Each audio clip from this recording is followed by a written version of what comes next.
Are you looking for freedom? Freedom from the daily grind and hustle? Or just finding a way to live the life you always wanted? Then join us on the Investing for Freedom podcast. Our host, Mike Ayala, will help you discover new ways to find freedom with tips, insights, and interviews. You'll learn the exact systems he's used to travel the world and live his best life. True success and happiness are all about freedom. And here's your roadmap on how to find freedom on your own terms. Welcome to the Investing for Freedom podcast. Here's your host, Mike Ayala.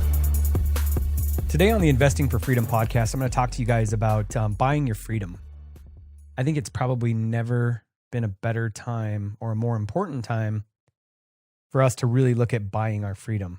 And the question that I'm going to ask you today is it time to buy a business? You know, so many times I get asked, hey, when's a good time to buy real estate? And it's probably always a good time to buy real estate. It's all about the deal. It's about finding the deal. And then there's obviously cycles in life and time where deals are easier to find than others. And obviously the times that it's easiest to find deals is when there's blood in the streets, like 2008, 2009, 2010. The problem with those periods of time is you can't find financing. If you don't have a bunch of cash set aside, then you're going to have a hard time finding deals. So really the people that are, sitting on a lot of cash or have leverage to deploy or have some way to get financing, they're the ones that win in these downturns or bloodbaths. But this is kind of an interesting time with everything that's happened with COVID. And obviously, we're experiencing some financial turmoil, and I don't even think we've begun to see the beginning of it. But the problem is we're feeling it on Main Street. I mean, unemployment, by some estimates, it's above 30 million people now, which is just insanity. I think unemployment was like 3.5% in February. And now, some people are saying that we're pushing 25% unemployment. Those aren't official numbers. I think the official numbers are saying 16 or 18% or something like that. But with this level of jobless claims and people unemployed, things are going to get interesting. I've got a person, a mentor in my life that kind of has an interesting approach to this. And they were talking about how in 2008, the TARP program, the Temporary Asset Relief Program, I think it was what it stood for, came in and, basically bailed out the banks. But the problem was the banks didn't really necessarily want that money. And I'm paraphrasing all this. I'm not an economist, but it was temporary. And so there was a bunch of restrictions, and some banks needed bailouts and some didn't, but they all had to take the money, anybody that was basically Fed chartered. And so it was kind of an interesting time because that money never actually got into the system. But what's happening now, we've got all this unemployment and we have all this money that's being printed by the Fed and the Treasury, and it's actually getting spent. So what's happening here, the loans aren't crashing, the mortgages aren't crashing. The Fed and the Treasury stepped in and kind of propping all this up. And this has happened quickly, but I'm not sure. I don't think anybody's got a crystal ball, but I'm not sure that we're going to see distressed asset prices in the real estate world anytime soon. And so this mentor in my life, kind of speaking recently to this, what they were talking about was basically that we may not see distressed real estate prices. And this might not be the time of real estate buying like it was after 2008. But what's interesting, there's a chart that Bloomberg put out. It was actually done by DB Global Research, and it shows every single time that the unemployment rate spiked, bankruptcies spiked. And so we saw unemployment rise in 2002 to 2004, and we saw a major spike in bankruptcies then. And then in 2008 and 2009, we saw a major spike in unemployment, major spike in bankruptcy. But then you look at this chart and it's 2020 and you just see this major like hockey stick of unemployment. And we haven't begun to see the other part of the chart, the bankruptcies rise yet. And so, some of that's going to happen on the personal level, but a lot of that is going to be business bankruptcy. We literally shut down the economy for 30, 45 days. In some respects, like some places are not even open yet. And so we're going to see massive, massive amounts of bankruptcy in the business arena, even though there's all this Fed money, there's the PPP, there's the EIDL. It's not going to be enough. And so what I'm going to say to you today is it time to buy your freedom? Is it time to buy a business? And you might say to me, well, Mike, I'm not sitting on a lot of cash. What's interesting, you may not need to.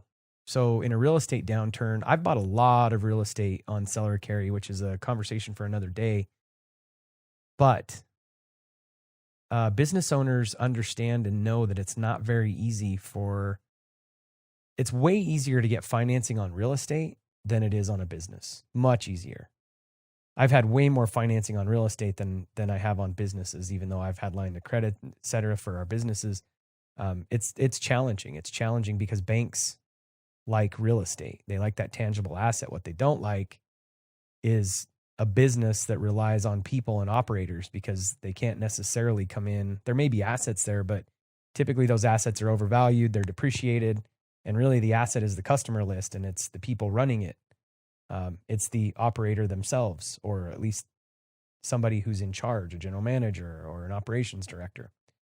So it's not been more apparent, at least in my lifetime, that it's extremely important to have your financial destiny in your own hands and not the hands of your employer. We've all struggled through this. Even as business owners, we've had to adjust. We've had to shift. As real estate investors, we've had to adjust. We've had to shift. But at least we're making our own decisions. We're deciding whether we're going to open. We're deciding whether we're going to close. We're deciding who's going to get laid off and who stays. And yeah, those are challenging conversations, and it's difficult. We've worked so hard assembling and putting together amazing teams, and then all overnight something happens and you have to lay them off. So yeah, it's still challenging. But the reality is, at least our destiny is in our own hand. And so with unemployment at 30 million or more, I want to pose the question, is it time for you to buy your freedom? Is it time for you to buy a business? And again, you might say to me, Mike, I don't have a lot of cash. Well, I've bought businesses, and this is a true story. I've bought businesses in the past before with no money down.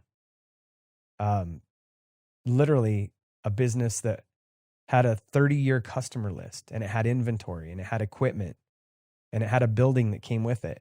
And I bought the entire business with no money down because the owner wanted out.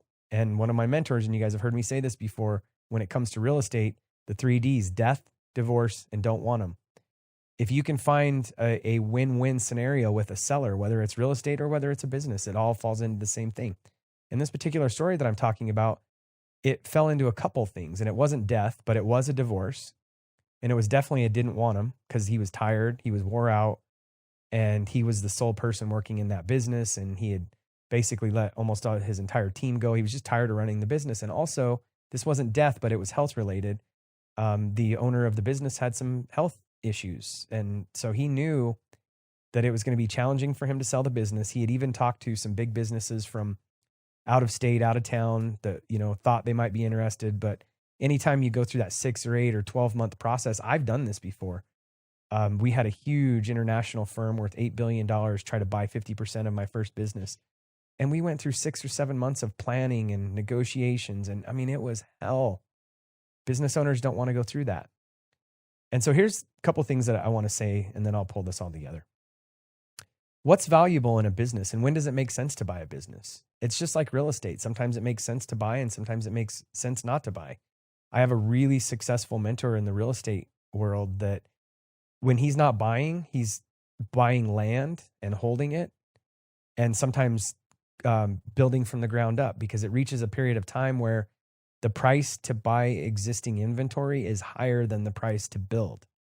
And so he's counter-cyclical a lot of times. He'll be buying when nobody else is buying. Through a crash, he'll buy existing properties. But then when the prices get so high that he can't afford, it doesn't make sense to buy them, then they start building, because they can build $20 a square foot cheaper than what they're selling for. So anyway, there's cycles in that. And so it kind of comes along the same thing with business. There's periods of time where, depending on the cost of the businesses, it's cheaper to just start your own business. But then if you think about it, what are the assets in a business? It's inventory, it's the customer list, and it's the employees and the reputation that you've built, right? Assets such as vehicles, trucks, equipment, that kind of stuff as well. But a lot of that's depreciating. So I would argue that typically when you go out to start a business, one of the most challenging things is customer acquisition. You can go to the bank and you can buy a truck, or you can buy computers. Almost anybody can get a Best Buy card to go buy 5 or 10 computers for your company if needed. You can lease desks. You can lease office space as we've learned through COVID. Heck, we don't even need office space anymore. That's going to be a whole interesting other scenario to look at. But the value in the business and starting it up, I would argue that when you start a business, the challenging part is acquiring that customer list. And so in periods of time like this, it might make more sense. You might be able to pick up businesses cheaper and quicker and faster to buy that customer list, to buy those inventory assets, to get that phone ringing. Literally you could buy an electrical contracting company, a service company. You could buy it today and your phone could ring 27 times tomorrow. Whereas if you said, hey, I'm going to start my own company, it might take you months or even years to get the phone to ring to the same level that it does with that existing company. The other thing too, a lot of these companies, just like we see in mom and pop operators in the manufactured housing space, a lot of times these operators are tired and they haven't updated their systems or their equipment or their processes in years. And so you literally could buy a customer list and just treat them a little bit better. I saw a story yesterday, and this is common when I was in the plumbing and heating service world. Our goal was to answer the phone, get the appointment set, show up and bid the job and get the check before our competitors even answered their phone sometimes. Literally, I'm sure most of you guys have dealt with this, but if you can just up your customer service level. So number one, you're buying a customer list, but then number two, you're implementing systems and processes that help you perform a better customer service experience. A lot of times you could, just through some efficiencies, you can take an existing business and you can add 1, 2, 3, 5% to the bottom line over the course of 12 to 18 months, increasing the value of that business. So there's so many reasons to be thinking about this, but here's the main reason why right now is the most important time to be thinking about this. Business owners are tired. For all the reasons that I've just said, they've worked so hard building their team, and a lot of times small businesses are family, and they've just been through this maybe a second, maybe a third time that they've been through a downturn, and they're probably just telling themselves, I don't want to do this again. And I'm not saying that we're preying on anybody. This is a win-win scenario. When I bought that business from that guy in 2012, that was a win-win scenario. And so these guys might be having cash problems, and maybe you have some cash that you can solve that. Maybe you have credit that they don't have. Or maybe it's just that they're tired and you're young and energetic. And that doesn't even have to be an age thing. Maybe you're willing to take on another 20 years of business. You could be the same age as that other person and they're just tired. They're done with it. So I would just encourage you. The reason why I'm coming to you today with this is it time for you to buy your freedom? Is it time for you to buy a business? What's interesting with real estate investing, could you get one real estate deal done that allowed you to retire? Yeah, it's possible. But I often tell people, if you need to create $10,000 a month of passive income, honestly, that could be, and that's a big number, but that could be that could be 100 houses that you got to get to if each one's putting off $100 a month. It could take you 10 or 15 or 20 years to retire in real estate. Can you get one deal done that would let you retire? Yes. Is it very likely? Probably not.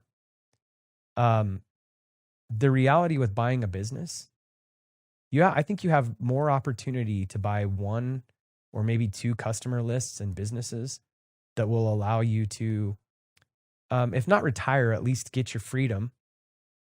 So even in the case of the real estate world, you're going to have to buy a lot of properties in order for you to get your freedom, meaning you don't have to work 40 hours a week. But in a business, you could potentially buy a business today and set that up to where you only have to work 5 or 10 or 15 or 20 hours, or maybe you want to work 40 or 50 hours, and freedom to you is you just want to be able to take off an extra week or go whenever you want. And if you just put the right person in place at that business, you can do that. So the question is it time to buy your freedom? Is it time to buy a business? And I would say that in at least in my lifetime, I don't know if it's ever been more important to be considering controlling your own financial destiny, owning your own time, and potentially buying a business. You might say, Mike, I'm not an entrepreneur. Okay. But you go to work every day. You're an employee. So would you rather be an employee for yourself, or would you rather be an employee for somebody else? I believe genuinely we're all designed to work. We're all designed to give back. to our communities. We think entrepreneur and we think that only entrepreneurs can run and own businesses. But I would argue that an entrepreneur is somebody who goes out and figures out systems and processes and starts businesses. And a lot of times you'll see entrepreneurs starting multiple businesses. But literally, I mean, if you could consider yourself being an employee to yourself versus working for somebody else, and that's buying your freedom. I don't think there's ever been a better time. So when does buying a business make sense over starting one? When the cost of acquiring the assets will cost you more on your own than buying it. It's hard to get financing for a startup. It's easier for an established business. It could take you years to develop the customer list that you could buy overnight. And when the overhead of that existing business could be reduced by your skill set or your team, that makes a lot of sense as well. A lot of times, existing business owners can't see change. They resist change. And you might be able to step into a business and just see really quickly, a few minor changes that you could make. A lot of businesses don't know how to adjust and go to virtual. They think it's not possible sometimes. You might be able to say, oh man, with just a couple little tweaks, we could eliminate 3 positions. We could outsource this. A lot of business owners that have been in business for 20 or 30 years, they don't know how to leverage part-time people, Upwork and 1099 contractors and outsourcing a lot of this stuff. They feel like they have to have it all in-house. And so there's a lot of ways to decrease overhead. So when the overhead of that existing business could be reduced by your skill set or your team or being able to leverage other people that you've worked with, that's when it makes sense. So I've said this in the beginning, but real estate prices in general haven't come down. So maybe it makes sense to buy out an existing company, even in the real estate space, that maybe owns 3,000 doors, and yet they're struggling because of debt or lack of operating capital, or you could come alongside of them because you have cash or a skill set or whatever and pick that up for pennies on the dollar. But I still don't think we're seeing that a lot yet. But when it comes to businesses, so with the spike of unemployment, I think you're going to see a lot of businesses that are going to be for sale at a discounted rate here in the near future. And some of them are not even going to be because of bankruptcy. Like I said, I think you're going to have operators that are just tired, they're wore out. And the nice thing about business owners, just like in real estate, a lot of these people they literally don't want bought out completely because of tax purposes, and you need to see a CPA on all this, but they may not want bought out completely all at once, number one. But number two, even if they're not thinking that way, you might be able to approach them that way and get them some kind of earnout or buyout where the business basically just pays them down. And the other interesting thing, little caveat add on here, a lot of business owners in certain arenas have acquired the real estate that they operate out of. Don't neglect that. If you're going to sign a lease with an operator that you're buying out their business, I would just challenge you to maybe not negotiate overly hard and go ahead and sign that lease because that's part of their buyout. Think of it that way, but then make sure that you get a first right of refusal. And so maybe you've got a 3-year lease with them and you give them what they want, assuming that you would have to go lease it somewhere else or whatever. You give them what they want, but then you've got the first right of refusal. And so, when you think about refinancing that business or potentially getting an SBA loan 3 years down the road, once you've taken over that business, you've given the owner their down payment, you've paid them for a while, and then maybe you need to buy them out with an SBA loan or, some kind of traditional financing 3 years down the road. If you can get that building wrapped up at the same time, you might be able to roll that into the deal and get some special SBA financing. But there's never been a better time in my mind when it comes to the, access to capital right now, the amount of businesses that are going to be struggling. We've got a very clear indicator just with everything that just happened with COVID. We don't have to wait 5 or 10 years to see what businesses are recession resistant. You've got a really good indicator right now. And so, movie theaters are obviously something you probably don't want to invest in right now. But that being said, just look around, see the businesses that were essential in your area, and that could be a very attractive investment for you. So let me pull this together. I don't think there's ever been a better time to buy your freedom. I don't think there's ever been a better time to buy a business. And you might say, well, Mike, the business environment is challenging. Well, that's the whole reason why it's never been a better time to buy businesses. I think business owners are tired. We've just had our rear handed to us. This came out of nowhere for all of us, really. And people are going to be struggling for cash. You may not even need to buy them out completely. If you're one who likes partnerships and you don't want to run a business and you've got some cash, Might be a great time to consider teaming up with a business that even, maybe you've known that business owner for years. Maybe they've even provided service to you and they run a great company, but they're struggling with cash. You might be able to go in right now and for $200,000-$300,000, you might be able to buy 20, 30, 50, 60% of a business for pennies on the dollar today just because that owner needs cash and doesn't have access to cash. Business owners are tired. They don't want to go through the heartache and headache of 1-year negotiations with the big companies like what I went through. They know they're not going to have access to certain lending other than the PPPs and the IDLs and all that stuff. And there's so many strings attached, and that's so unclear. We don't even know what that's going to look like. And honestly, on the other side of this, a lot of business owners don't want to bring back some of their employees. Some of them, yes, but some of them probably not. It's a great time to streamline and run efficiency. So I think it's a great time to buy your freedom. I think it's a great time to buy a business. I don't think there's ever been a better time. We're going to be talking about this quite a bit coming up here in the Investing for Freedom Facebook community. So I would just encourage you to go find that on Facebook, the Investing for Freedom Facebook community. Or if you're interested in any of the charts and graphs or anything that I've mentioned, just shoot me an email. Reference, it's time to buy a business, and I'll send you some charts and graphs. You can send that email to team@investingforfreedom.co. Have a great day out there and go buy your freedom. If you found value in this episode and you know someone who's wanting to start or move further along in their journey toward investing for freedom, I would be forever grateful if you would share this show with them and help me get this message out to more listeners. Also, if you enjoy what you've heard, I would appreciate it if you take 30 seconds and leave me a 5-star review and share this with your friends. And until the next episode, cheers to moving further along in your journey of investing for freedom.